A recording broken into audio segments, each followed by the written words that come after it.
welcome back. This is Chapter 11's Test of Valor, or Test of Valor 9. This nice thing is less Test of Valor for the rest of the game, and I can't tell you how grateful I am to be done with the Test of Valors right now. So let's get into it. We're going to break down the two enemies, some strategies for taking care of them, then I'm going to put the rest of Test of Valor to music, and I hope you enjoy it. Okay, let me start off by saying that this is probably my absolute least favorite Test of Valor to do. It's extremely long and gut-wrenchingly tedious. So what I'm going to do is I'm going to spam items probably a lot more than I have to, just so I don't have to do this too many times before I get the video out. So I'm going to be using virtually every single thing in my item or my possession, including 2 Lives of the Thousand Gods, and including one of my Spirit of the Devils, and my last Spirit of the Devils. Not a big deal, but this Test of Valor is doable without using that. So let's break down the enemies, and we're going to talk about how to attack them and when to attack them. Okay, the red dragons are annoying as hell. My absolute favorite weapon for them is the scythe. That's because you can combine doing the UT, which you don't need to be close, but you can also do several other attacks that help out significantly, and they die the quickest with the scythe. So there's a few moves I'm going to be using with the scythe, and that's about it. It's going to be the charge, complete UT, and if they're really close to you and the actual scythe blade hits them, that counts as 2 hits. 3 hits from a scythe UT will kill them. Another move I'm going to use it a lot, is I'm going to wind path off their heads, and while in mid-air, I'm going to do XY to hit them in mid-air, and that's a really safe move to do. It's hard for them to hit you because of all the iframes during that move. Last move I'm going to spam a lot is Y with the scythe. So my goal for doing these guys is to get at least 1 or 2 scythe UTs per red dragon, and then use the regular melee moves to finish them off. And the reason for that is I'm going to get red essence and blue essence to try to avoid using items as much as I do. So let's talk about when to attack them and when not to attack them. Okay, there's a few animation moves that the red dragons do that you have time to charge a complete scythe UT. One of them is the fire breath move. So whenever they sit there and breathe their fire, you jump away from the fire and charge, and you have time to do an on-landing charge for a full UT. Another one you have time for is if they're flying and they're flying away from you. So in other words, if they're not just hovering right over your head, usually you have enough time to charge a UT before they decide to land and they try to attack. Another one you have time for is when they do their rolling attack. If you jump and avoid it, and especially if you stay near the wall, because for some reason when they do their rolling attack right next to the wall, then they will sit there and be a little bit stunned for what seems to be a little bit longer. So those are your 3 key moves that you have time to charge a full UT. Now the problem is balancing that between the 2 dragons and knowing when to have time to charge a full UT. Because the dragons often aren't 2 on a screen, it's difficult to keep them both on the screen to figure out what's going on. So you gotta keep that in mind. Now you see I had enough time to charge a scythe UT there, but he was right next to me. I was afraid he was going to whip around and hit me with his tail. So I decided to just do the ET and take it from there. Okay. Another thing I want to point out is stay in this location right there. You see that hump over to the right? That hump will protect you from all the acid worms' acid balls. So staying in this area will significantly reduce the chance of you getting hit with the acid balls, and you can just focus on taking out the red dragons first.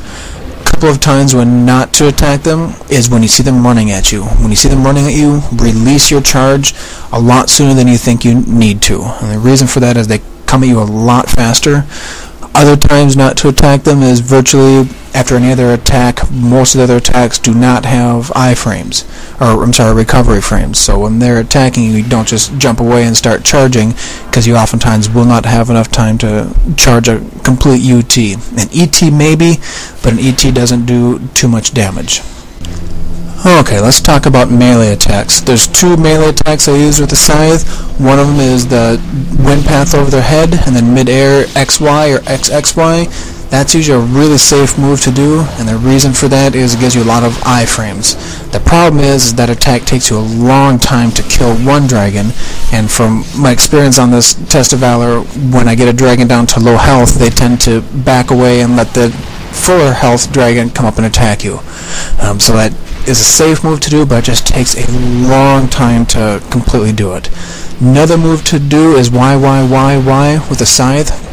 Probably my favorite time to do it is when I'm not in a position to charge a UT, but I'm out of the way of the fire breathing. So if I'm right next to a dragon, he's breathing his fire, but I don't have time to do a UT, I'll just do Y with the scythe. Another advantage of that move with a scythe is it will stun them if you hit them in the right part of their attacks. So if the first couple attacks do not stun them, stop doing the Y attack because you're about to be hit.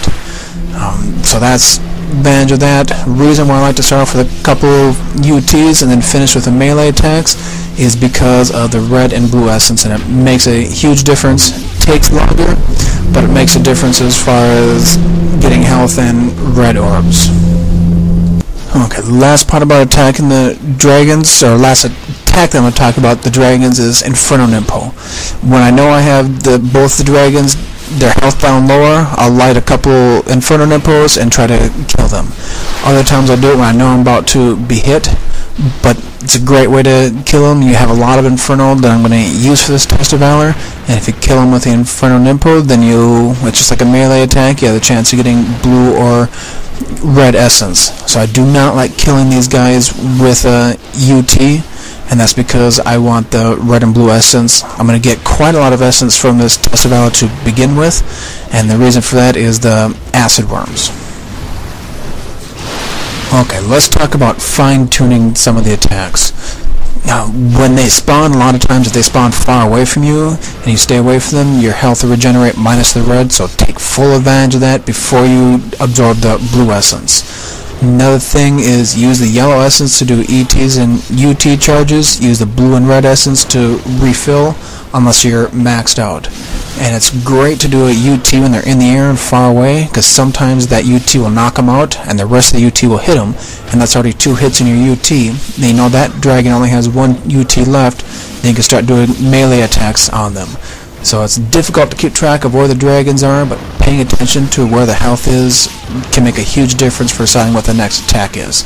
So you can see right there, I lined up for my attack, and he was breathing fire, and I wasn't in a position to charge a UT, so I decided to do Y with a scythe, and again I did it right there, and that Y move is pretty strong. Okay. So I'm going to be using, like I said, all of my items, because I just don't want to do this hour-long Test of Valor over and over again until I get it looking just right. So I'm just going to go item heavy. You don't need to use items as much as I do. It can be done with a lot less. But I just don't want to repeat this over and over again until I get it perfect. Another thing I want to warn you about is these red dragons are extremely grab happy, and in fact their grabs are, in my opinion, cheap. I will jump out of their way, completely out of the way of their grab. I will see them in mid-air adjust and grab me. I'll even see them grab down and completely miss me, yet the grab animation still continues. You get the cutscene of him chomping on me, and I lose my health even though I had successfully dodged from it. And it really pisses me off. Another thing I want to warn you about is dash a lot earlier than you think you'd need to. For some reason, again, this is maybe just my opinion, the dash animation seems to be delayed when they're about ready to grab you. I'm sitting here mashing dash to get away from most of these grabs because I can see them coming, and Ryu's not dashing away. And so that was extremely frustrating for me. One last thing I want to mention, it's not about the red dragons, but I want to talk about it before we go get into the acid worms, is instead of using Ninja Cinema to record this, what I did is just captured it in regular by my capture device. What that means is I'm no longer playing in high definition. I'm